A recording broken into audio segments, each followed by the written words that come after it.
మీరెప్పుడైనా ఎలా ఆలోచించారా? భూమి కొన్ని నిమిషాల పాటు ఆగిపోతే ఏం జరుగుతుందని? కొత్తగా చూసేవాళ్ళు తప్పకుండా సబ్స్క్రైబ్ చేయండి.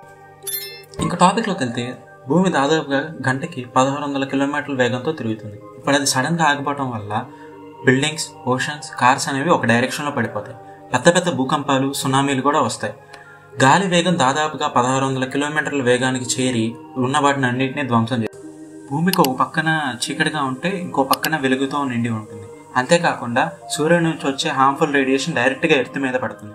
మరియు GPS, కమ్యూనికేషన్, వెదర్ శాటిలైట్స్ అనేవి ఈక్వేటర్ దగ్గర ఎక్కువ డేంజర్గా ఉంటుంది. కానీ నార్త్ పోల్ కానీ సౌత్ పోల్ కానీ దగ్గర మూమెంట్ తక్కువ ఉండటం వల్ల అక్కడ సర్వైవ్ అయ్యే ఛాన్స్ ఎక్కువ.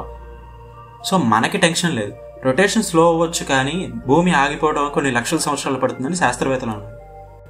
నెక్స్ట్ ఎపిసోడ్లో స్పేస్లో ఆక్సిజన్ ఉన్న హ్యూమన్స్ అనే వాళ్ళు సర్వైవ్ అవ్వగలరో లేదో చూద్దాం. ఇంకా మన ఛానల్కి సబ్స్క్రైబ్ చేయలేదా? తప్పకుండా సబ్స్క్రైబ్ చేసుకోండి.